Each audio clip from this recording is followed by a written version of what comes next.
Why, hello ladies and gentlemen, I hope you've been keeping well and are in very extremely good health, I should just say.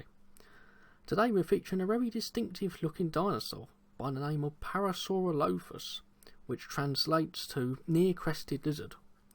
But overall, ladies and gents, I hope you enjoy the rest of this video on this very unusual and distinctive looking dinosaur. Hopefully this fills you with nice lovely facts. And look at these lovely little dinosaurs in the background here. There's some Parasaurolophus, which is a dinosaur we shall be featuring. Some small like bird-like dinosaur, like small theropods. And right in the background, if you can spot it, there's some large carnivorous theropod that is probably going to make one of these Parasaurolophus its lunch. But on other notes, let's get on with the video. Well, Parasaurolophus roamed North America about 76 to 73 million years ago, during the late Cretaceous period. This geological time period saw dinosaurs such as Triceratops, Tyrannosaurus rex and Velociraptor share the world with Parasaurolophus. The overall skeleton of Parasaurolophus is actually incomplete, but experts estimate a length of 10 metres or around 31 feet could have been attained by this lovely dinosaur. The overall weight is estimated at around 2.5 tonnes, making this quite a hefty herbivore, equating to roughly around 2,500 kilograms. Dietary wise, Parasaurolophus would have posed no threats to humans whatsoever. It was a herbivorous dinosaur. Herbivorous? I'll just say it was a herbivore that required a diet of plant material, most likely ferns that the dinosaur could find within the Cretaceous region. Well, the name Parasaurolophus comes from the Greek translation meaning near crested lizard, and you can quite easily see why, just seeing the huge crest attached to the animal. This is based on remains known as ROM 768, with ROM meaning the Royal Ontario Museum. The specimen only consisted of the skull and it was only a partial skeleton in general, and was found by a field party from the University of Toronto in 1920 near Sand Creek along the Red Deer River. The Red Deer River is also located in Alberta, Canada, so you probably they could have possibly uncovered another such dinosaur, which was a carnivorous theropod by the name of Albertosaurus, but that's a dinosaur that we shall cover perhaps another time. This rock formation is actually known as the Companion Age, or Upper Cretaceous Dinosaur Park Formation.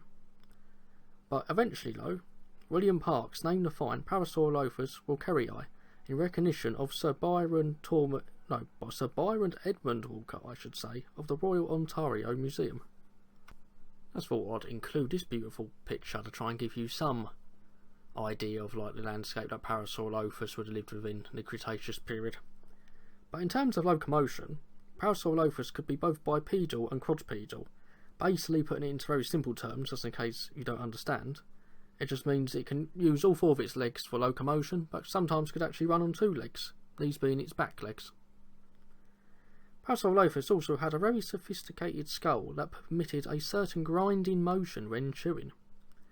Parasaurolophus teeth were packed into little like dental batteries containing hundreds of individual teeth, but with only actually a handful being used at any possible given time during feeding.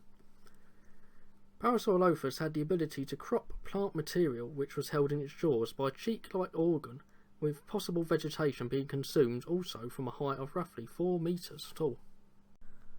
Here are just some delightful, lovely, cresty facts for you, ladies and gentlemen. I hope you enjoy them mostly. A close relative of Parasaurolophus, called Chironosaurus, meaning Chiron's lizard, is actually named after the ferryman who, for a small fee, rode the deceased across the underworld in Greek mythology.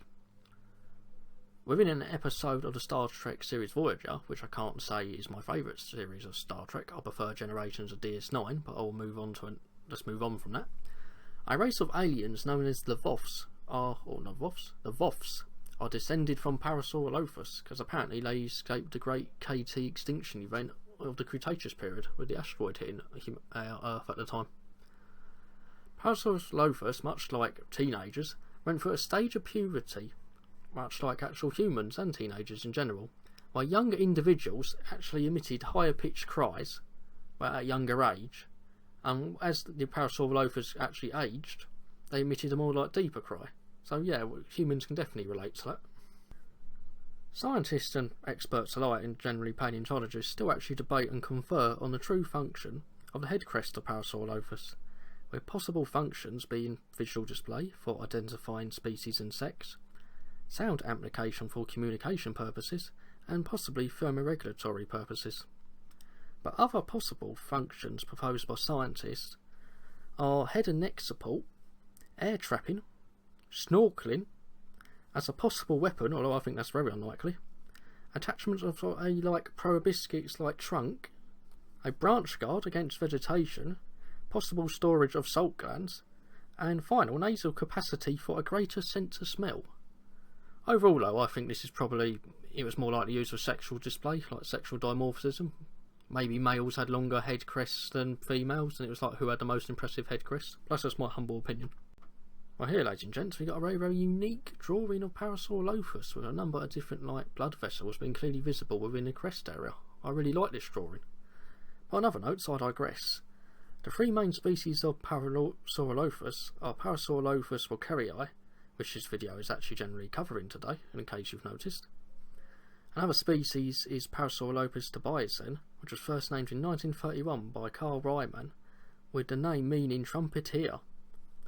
Parasaurolophus chrysostatius, named in 1961 by John Ostrom, and is destined for further study, but this is generally Parasaurolophus cytocrostasis is generally not as much information generally known about it, so hopefully in the near future more information shall come out about that certain species. Finally, ladies and gentlemen, Parasaurolophus is perhaps the most famous dinosaur of the hadrosaurs, or duck-billed dinosaurs, thanks to its distinctive but mysterious head crest. Unfortunately for this beautiful and gorgeous herbivorous dinosaur, it would have fallen prey to carnivores such as Tyrannosaurus rex and other big Tyrannosaurus species would have hunted it and probably found it quite easy prey as it goes. As always though, ladies and gentlemen, I hope you enjoyed the video.